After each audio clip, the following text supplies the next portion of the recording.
Olá, família Gileade, que saudade que estamos de vocês, da congregação, né? Esse tempo está nos impedindo de estarmos juntos, mas a saudade e o desejo de estar junto novamente é imenso, e a oração também. Nós estamos aqui para poder compartilhar com vocês um pouquinho da nossa quarentena. Nós estamos aqui trancados em casa porque se faz necessário agora, né? É preciso que a gente fique em casa agora para nós estarmos juntos depois. Então, a Elisa, a Larinha, Vinícius, nós estamos aqui em casa, nos cuidando, fazendo o nosso momento de culto doméstico, né? Buscando ao Senhor, nos fortalecendo, mas agradecidos por nós termos essa oportunidade de dizer que nós amamos a Igreja Gileade, a congregação, e que nós estamos com muitas saudades de vocês. A Elisa já está com 9 meses, né? Larinha com 7 anos, né? Quem viu a Elisa antes da quarentena já até assusta de ver a Elisa agora, né? Mas graças a Deus estamos bem e desejamos que todos vocês também estejam bem, né? Queria aproveitar e orar pela sua vida, pela nossa vida, por esse tempo que nós estamos vivendo. Deus, nós louvamos o Teu nome e reconhecemos que toda boa dádiva e todo dom perfeito vem do Senhor. Reconhecemos que esse tempo que estamos vivendo, um tempo tão diferente na vida de todos nós, mas ao mesmo tempo, um tempo onde nós podemos perceber o cuidado e a graça do Senhor sobre as nossas vidas. E eu quero te pedir nesse momento, Deus, que o Senhor continue estendendo a Tua graça sobre cada família, Amém. Senhor, sobre cada vida, Senhor, sobre cada irmão da nossa família Gileade, da nossa igreja amada, que o Senhor possa derramar a Tua graça sobre cada um, aqueles que estão enfermos, Deus, que o Senhor possa restabelecer a saúde, Deus, aqueles que não ficaram enfermos, que o Senhor possa continuar guardando a vida deles, que eles possam continuar se cuidando, para que no tempo certo, no tempo do Senhor, possamos estar novamente juntos, adorando e glorificando ao nome do Senhor em comunidade. Deus, eu te peço, Senhor, que o Senhor possa dirigir todo esse culto, que o Senhor possa usar, Deus, o louvor, a palavra, para poder levar ao coração das pessoas nesse momento, Deus. Consolo, conforto, exortação, edificação, mas a certeza de que o Senhor continua no controle de todas as coisas. Amém. Muito obrigado, Senhor. Nós louvamos ao Teu nome e agradecemos ao Senhor pelas nossas famílias, pela família Gileade e porque o Senhor continua no controle de tudo. Em nome de Jesus. Amém. Amém. Mais uma vez estamos aqui para louvar e engrandecer o nome do Senhor como comunidade, que não estamos juntos fisicamente, mas nem por isso deixamos de ser igreja, e isso pode ser vivenciado todos os dias dentro da nossa própria casa, com a nossa família, com os nossos filhos, louvarmos e cultuarmos o nome do Senhor e dedicarmos a nossa casa ao Senhor, porque lembrar do sangue de Jesus, do sacrifício de Jesus que nos resgatou, é o que temos de mais precioso.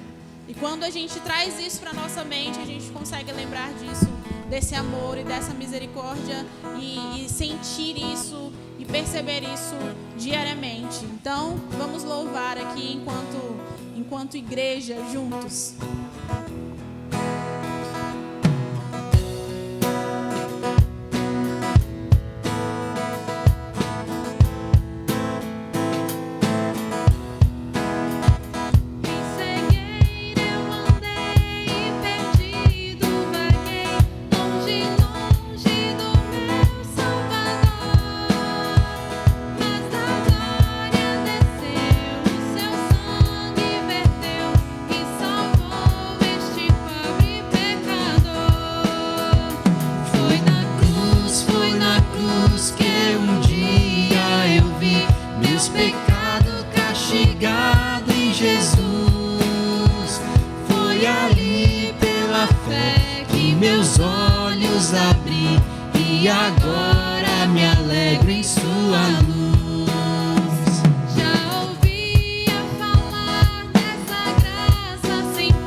Foi na cruz que eu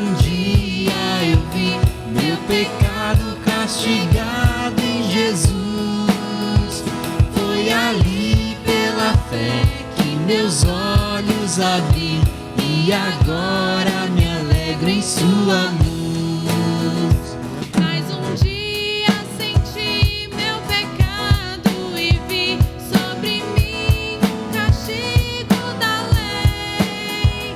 Apressado fugi, em Jesus me escondi e abrigo seguro nele achei. Foi na cruz que um dia eu vi meu pecado castigado em Jesus. Foi ali pela fé que meus olhos abri e agora me alegro em sua luz. Que ditoso então foi ao meu coração conhecer o excelso amor que levou meu Jesus a sofrer lá na cruz e salvar este pobre pecador. Foi na cruz que um dia eu vi meu pecado castigado em Jesus. Foi ali pela fé que meus olhos abri e agora me alegro em sua luz.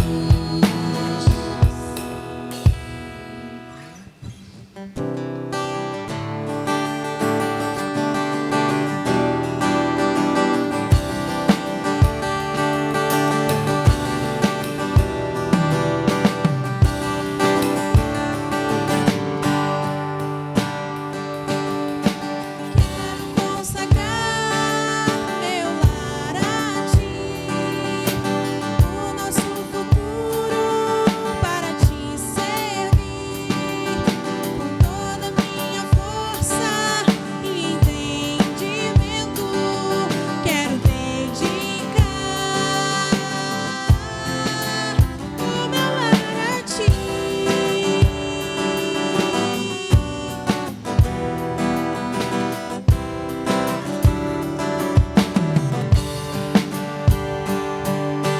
Quero consagrar meu lar a ti, o nosso futuro para te servir, com toda a minha força e entendimento, quero dedicar o meu lar a ti. Eu e minha casa serviremos a Deus. Eu e minha casa serviremos a Deus. Eu e minha casa serviremos a Deus com alegria. Eu e minha casa serviremos a Deus. Eu e minha casa serviremos a Deus. Eu e minha casa serviremos a Deus com alegria.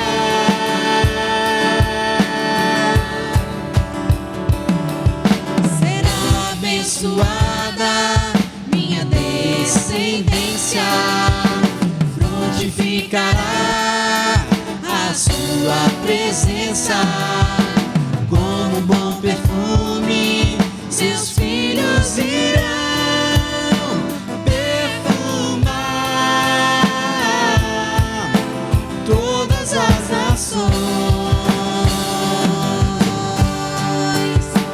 Eu e minha casa serviremos a Deus. Eu e minha casa serviremos a Deus.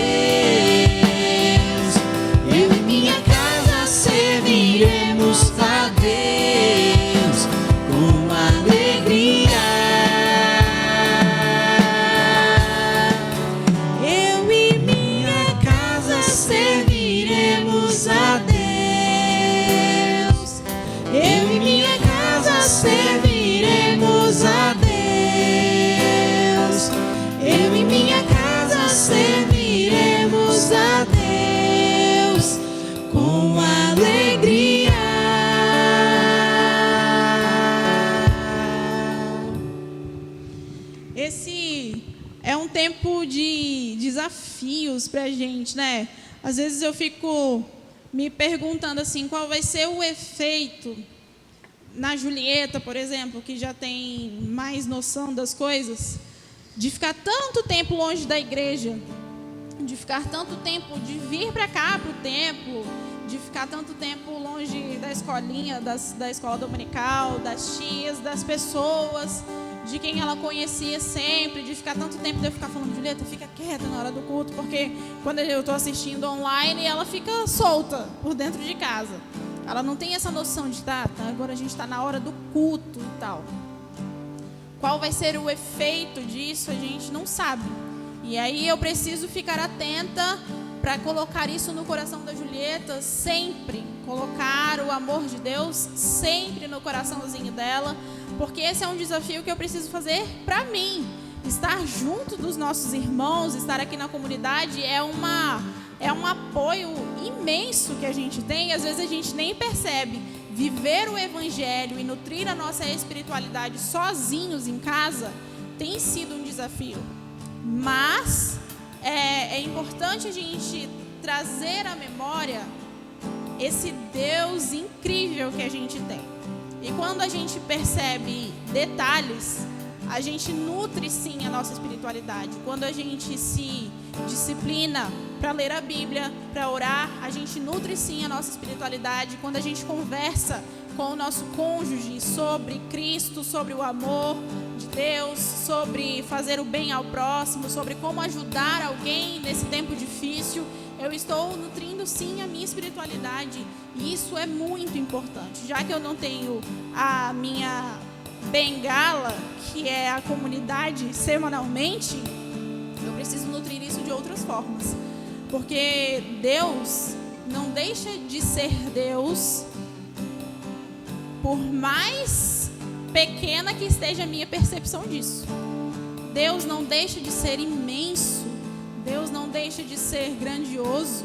Deus não deixa de ser maravilhoso, por mais diminuída que esteja a minha percepção. E é importante que eu lembre disso ao coração. É importante que eu cante isso. É importante que eu ensine isso para a Julieta, que eu ensine isso para a Olivia, que eu viva isso dentro do meu casamento.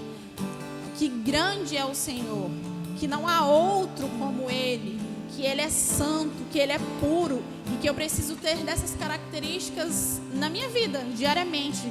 Que eu preciso glorificar esse santo Deus na minha vida diariamente, dentro de casa, por mais desafiante que seja não estar na igreja. Quando a gente pensa em dificuldades, em desafios, a gente não consegue por si só. Na minha célula, por exemplo, a gente já conversou sobre ansiedade, sobre dicas do que fazer para dar uma acalmada no coração nesses tempos. E, cara, a gente pode ter muitas dessas ferramentas e ajuda muito a gente. Mas a única coisa que tranquiliza o coração, a única coisa que traz paz para a alma, é a gente lembrar de Deus. É a gente se entregar a Ele todos os dias. É a gente segurar na mão dEle com todo o nosso coração, com todo o nosso entendimento e colocar diante dEle os nossos medos, as nossas angústias desse tempo, porque nada pode nos livrar de qualquer coisa aqui que não seja Deus. Inclusive, esse livramento pode ser me levar para perto dEle a hora que Ele quiser. Mas Ele é o começo, o meio e o fim. É para Ele que tudo acontece. E eu preciso viver com esse pensamento sempre. Então vamos cantar.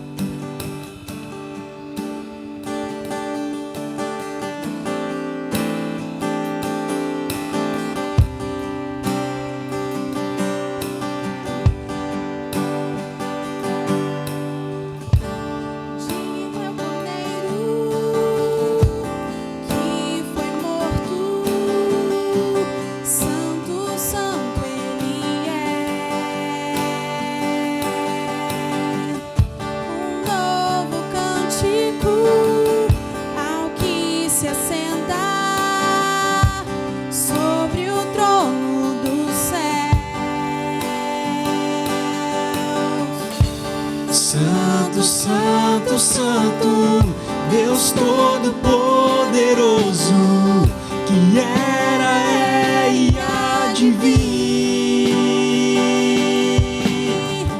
Com a criação eu canto louvores ao Rei dos Reis. És tudo para mim e eu te adorarei.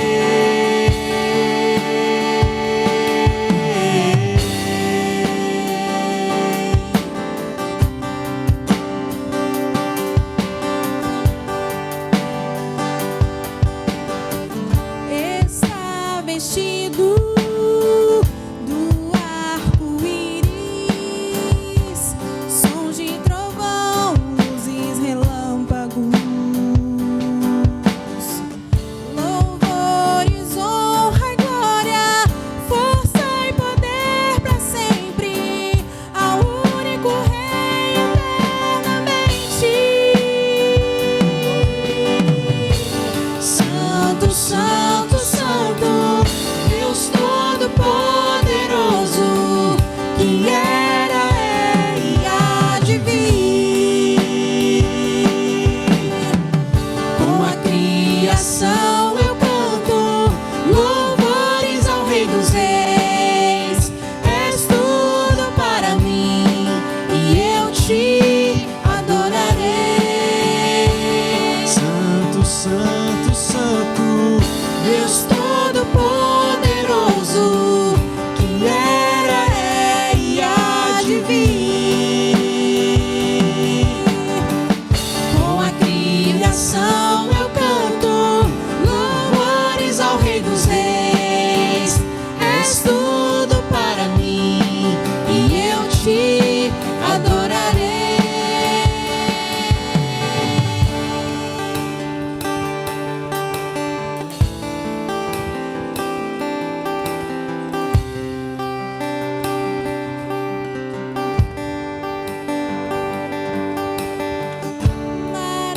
Maravilhado, extasiado, eu fico ao ouvir teu nome. Maravilhado, extasiado, eu fico ao ouvir teu nome. Jesus, teu nome é força, é fôlego de vida, misteriosa, água viva. Santo, Santo, Santo, Deus Todo-Poderoso, que era, é e há de vir. Com a criação eu canto louvores ao Rei dos Reis. És tudo para mim e eu te adorarei. Santo, Santo, Santo, Deus Todo-Poderoso, que era, é e há de vir. Com a criação eu canto louvores ao Rei dos Reis. És tudo para mim e eu te adorarei. Vamos cantar mais uma vez juntos, só esse refrão, declarando o quanto santo Deus é e o quanto a gente reconhece isso na nossa vida. Santo, Santo, Santo, Deus Todo-Poderoso, que era, é e há de vir. Com a criação eu canto louvores ao Rei dos Reis. És tudo para mim e eu te adorarei.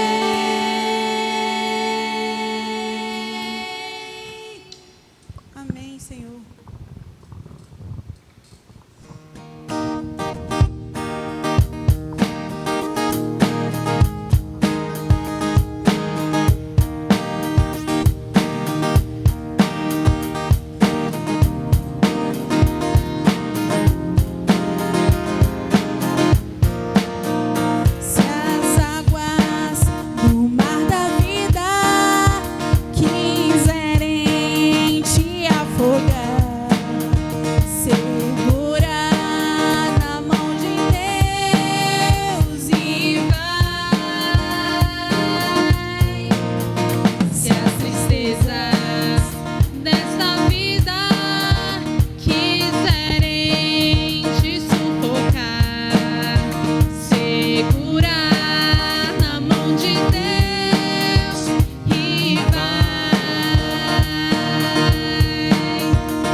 subir aos céus, que Ele jamais nos deixaria.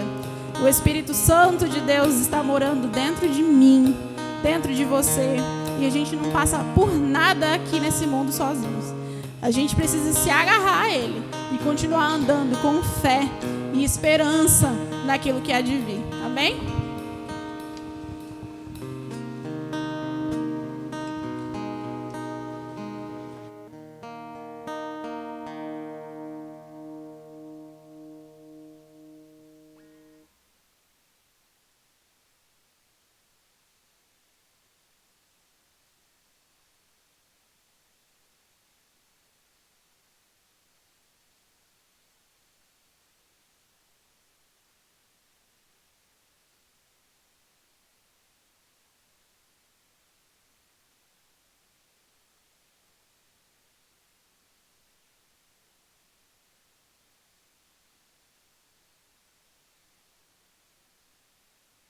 Agora foi. Então, tem graça e paz, irmãos. Graça e paz, o microfone estava desligado. Boa noite a todos, que Deus abençoe. Vamos hoje meditar na palavra do Senhor no livro de Filipenses. Filipenses capítulo 1. Filipenses capítulo 1, versículo 12 ao versículo 26. Filipenses capítulo 1, versículo 12 ao versículo 26. Eu vou ler, os irmãos acompanham em suas casas. Quero ainda, irmãos, cientificar-vos de que as coisas que me aconteceram têm antes contribuído para o progresso do Evangelho, de maneira que as minhas cadeias em Cristo se tornaram conhecidas de toda a guarda pretoriana e de todos os demais. E a maioria dos irmãos, estimulados no Senhor por minhas algemas, ousam falar com mais desassombro a palavra de Deus. Alguns efetivamente proclamam a Cristo por inveja e porfia, outros, porém, o fazem de boa vontade. Estes, por amor, sabendo que eu estou incumbido da defesa do Evangelho, aqueles, contudo, pregam a Cristo por discórdia, insinceramente, julgando suscitar tribulação às minhas cadeias. Todavia, que importa? Uma vez que Cristo, de qualquer modo, está sendo pregado, quer por pretexto, quer por verdade, também com isto me regozijo, sim, sempre me regozijarei.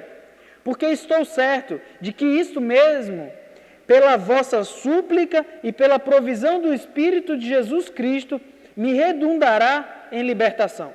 Segundo a minha ardente expectativa e esperança de que em nada serei envergonhado, antes, com toda a ousadia, como sempre, também agora, será Cristo engrandecido no meu corpo, quer pela vida, quer pela morte. Porquanto, para mim, o viver é Cristo e o morrer é lucro. Entretanto, se o viver na carne traz fruto para o meu trabalho, já não sei o que é de escolher. Ora, de um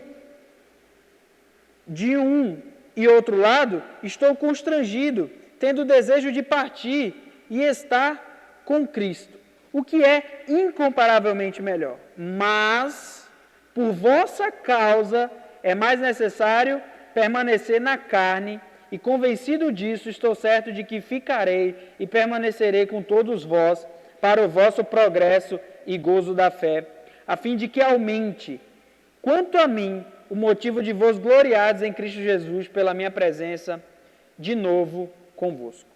Senhor Deus, muito obrigado, Pai, pela Tua palavra revelada a nós. Muito obrigado porque a gente pode renovar o alimento espiritual que o Senhor já nos concedeu e continua nos concedendo, Pai.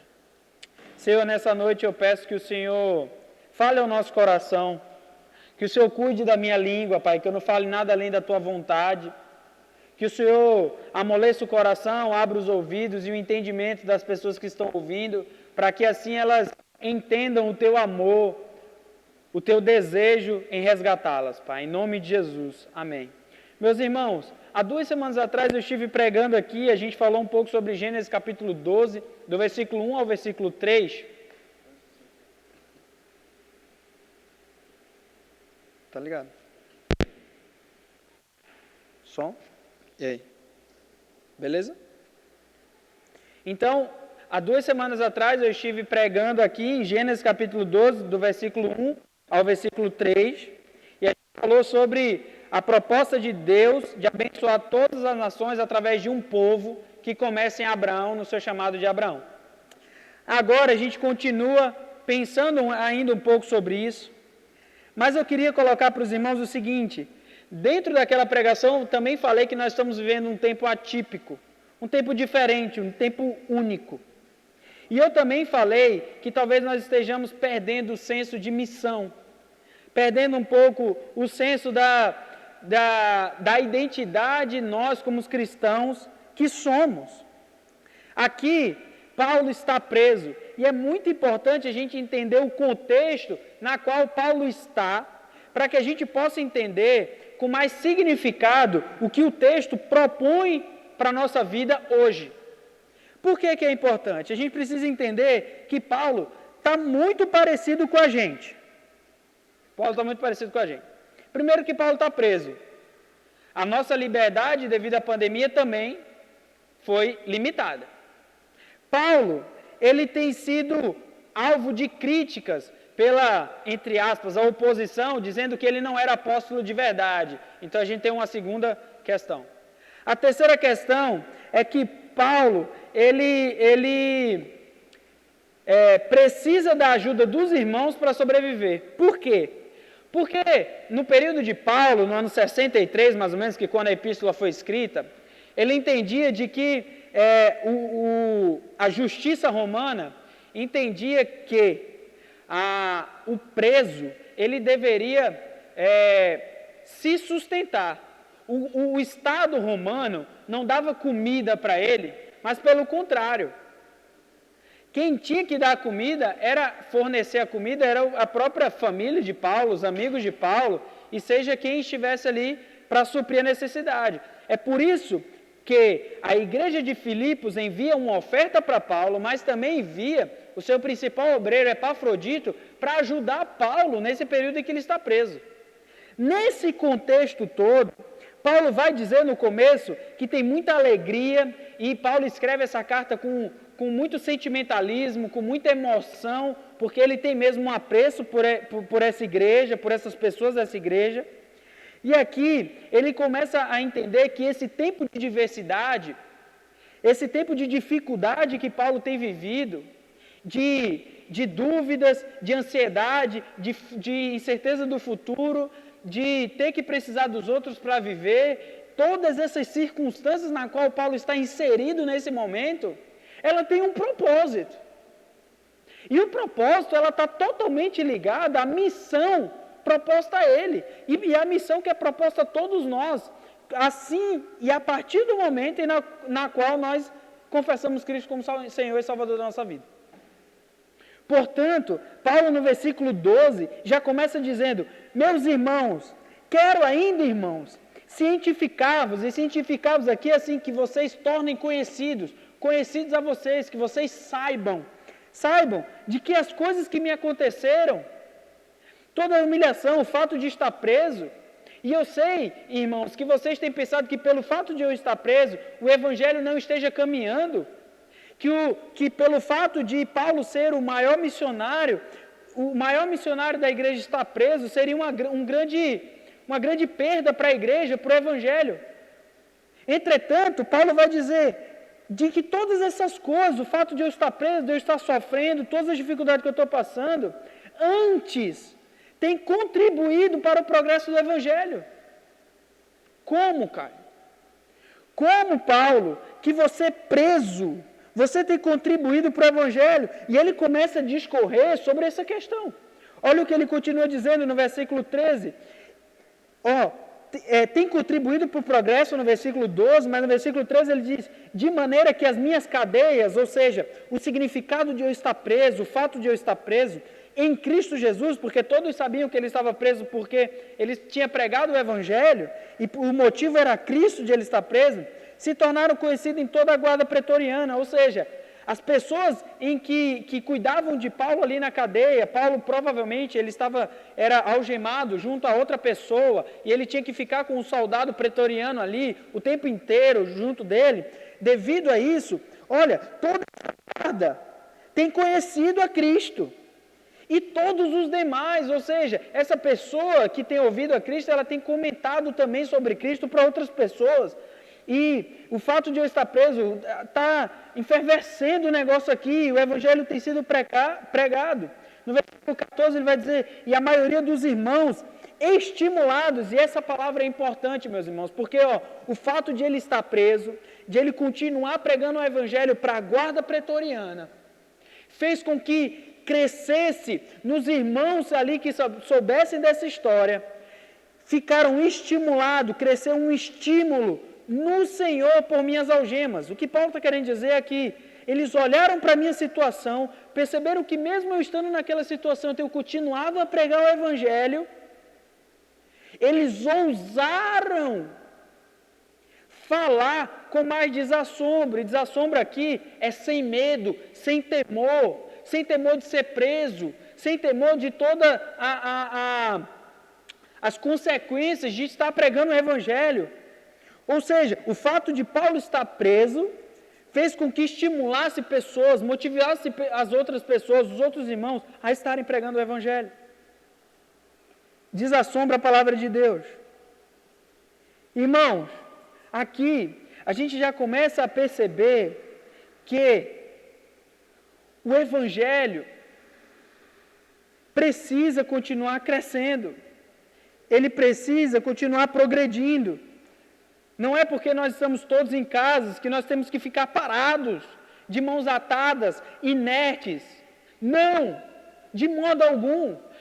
Se a gente para de viver a nossa identidade, a nossa missão, nós perdemos a razão de viver. E é isso que Paulo vai propor depois no final, discorrendo sobre o texto. Mas nesse primeiro ponto, eu quero que nós entendamos que o Evangelho tanto precisa progredir, quanto que ele ainda continua progredindo. Deus tem um plano para esse período em que nós estamos vivendo. Deus tem um propósito para esse período.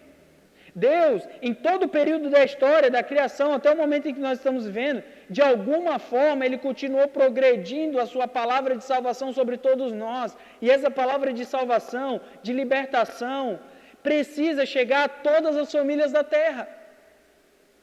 Todas as famílias, sem exceção de ninguém e de nenhum. Agora, já no versículo 15, ele vai dizer, alguns efetivamente proclamam a Cristo por inveja e porfia aqui significa disputa. E aí, irmãos, nessa ânsia de pregar o Evangelho, vai acontecer isso. Tem algumas pessoas que proclamam a Cristo por inveja e por porfia, ou seja, por inveja e por disputa. Ou seja, ele está querendo pregar o Evangelho para criar confusão. Tem gente que quer pregar o Evangelho e ele acaba criando uma desavença com as pessoas. Não é isso. Mas também há pessoas que fazem isso de boa vontade. É isso que o texto no versículo 15 propõe. Outros, porém, o fazem de boa vontade. Tem, irmãos, sempre as pessoas que estão fazendo a coisa, puxar a coisa para trás, e sempre tem gente que está tentando empurrar as coisas para frente. Sempre tem. Quem vive em igreja sabe disso muito bem. As pessoas que estão querendo fazer alguma coisa para que o Evangelho seja proclamado e tal, sempre tem pessoas que estão puxando para trás. Sempre tem pessoas que estão puxando para trás. É disso que Paulo está falando. Estes, e aí ele está falando das pessoas que fazem com boa vontade, por amor, sabendo que eu estou incumbido da defesa do Evangelho. Esses é o que estão tentando levar o Evangelho para frente. Porque sabem que, na verdade, Paulo, ele está pregando o Evangelho. Mas aqueles, contudo, pregam a Cristo por discórdia, insinceramente, e julgando suscitar tribulação às minhas cadeias. Meu irmão, tem disso também. Essa polarização que acontece aqui no texto, ela é clara. Vão ter pessoas que vão entender o Evangelho e vão querer contribuir para o Evangelho, mas tem gente que não vai conseguir entender direito o Evangelho e, pelo contrário, em vez de contribuir, começa a atrapalhar o Evangelho. Começa a atrapalhar o Evangelho. Mas aí Paulo fala, todavia, que importa? Uma vez que Cristo, de qualquer modo, está sendo pregado, quer por pretexto, quer por verdade, também com isto eu me regozijo. Para, Paulo, para. Espera aí. Olha a situação que você está.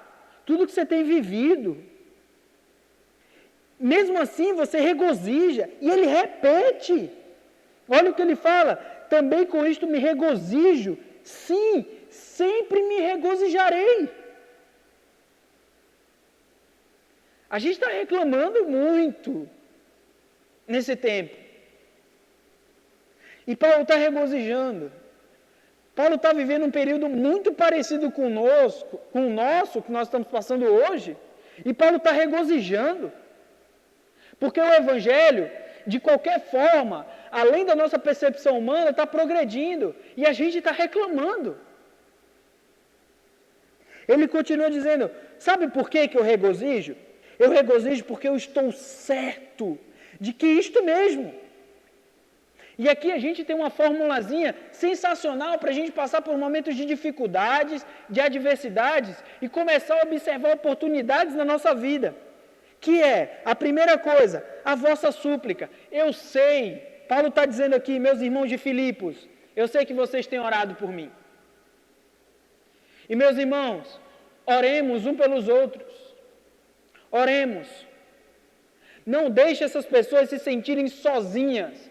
E quando isso vocês não fizerem, olha o que ele fala, que eu chamo isso da fórmula mágica, que é pela provisão do Espírito de Jesus Cristo. O que Paulo está querendo dizer é o seguinte, a súplica de vocês, mais a provisão do Espírito de Jesus Cristo, me redundará em libertação.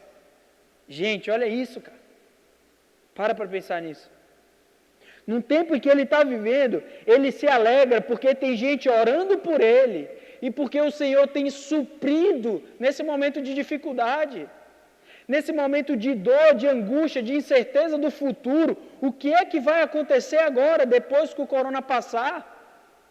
Esse ponto de interrogação gigantesco que tem estado nas nossas mentes, e a gente não sabe o que fazer, e isso tem levado inúmeras pessoas a níveis grandes de ansiedade, como a Nayara falou aqui no começo, crises do pânico e tantas outras coisas inerentes a essas dúvidas, essas questões do nosso coração. O que Paulo propõe é bem assim, a súplica dos irmãos e a consciência que de Deus proverá todas as coisas na minha vida, me dá libertação, porque agora eu não sou mais escravo do medo, eu não sou mais escravo do pecado, mas agora eu sou livre em Cristo Jesus, eu não tenho mais o que temer.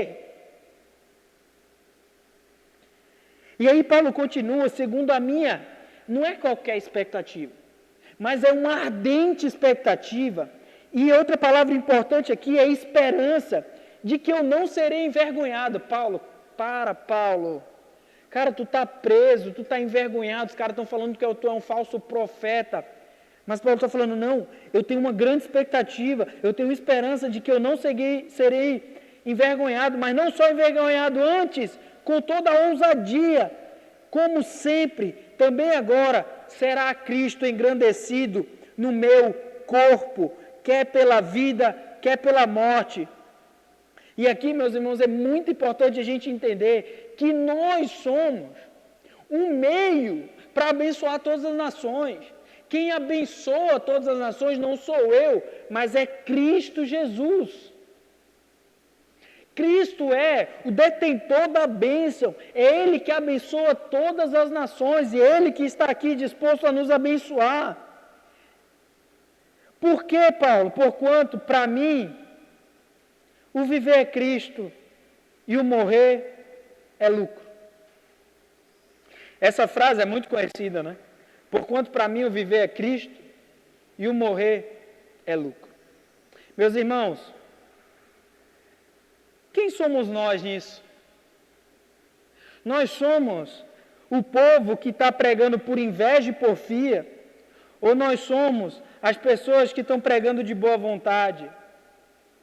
Meus irmãos, nós somos as pessoas que têm orado um pelos outros, que têm crido na provisão de Deus nesse período de dificuldade, ou nós estamos sendo o contrário disso?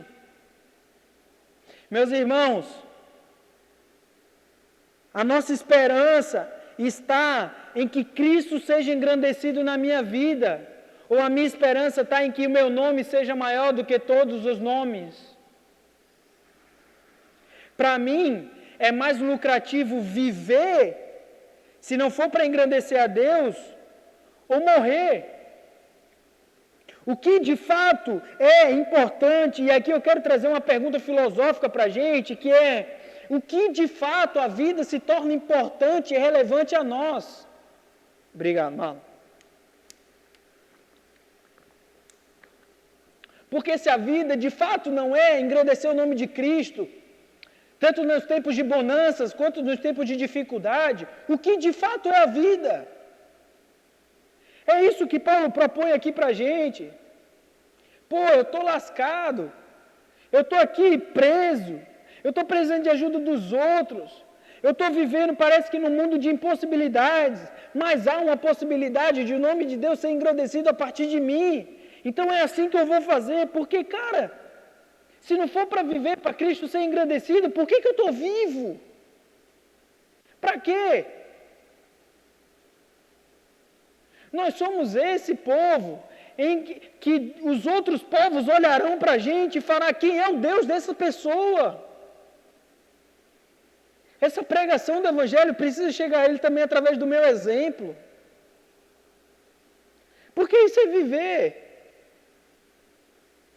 Paulo já começa a desconsiderar a ideia de viver a partir de um outro contexto, senão a partir da realidade de Cristo.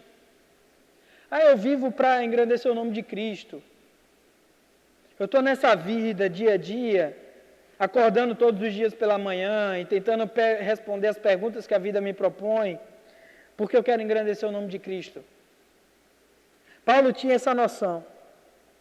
E Paulo tinha essa noção tão forte na cabeça dele, que olha o que ele vai falar nessa terceira parte. A primeira parte vai do versículo 12 ao versículo 14. A segunda parte vai do versículo 15 ao versículo 21. E agora na terceira parte, do versículo 22 ao versículo 26, Paulo vai nos falar uma coisa muito importante. Ele começa dizendo assim: entretanto, se o viver na carne, eu quero dizer que essa carne que está escrita aqui não é viver em pecado, mas é viver no mundo. Viver nessa realidade que nós vivemos. Se viver aqui traz fruto para o meu trabalho, e o trabalho dele era a pregação do Evangelho, eu já não sei o que hei de escolher. E o que é que Paulo tinha para escolher? Viver ou morrer? Eu não sei.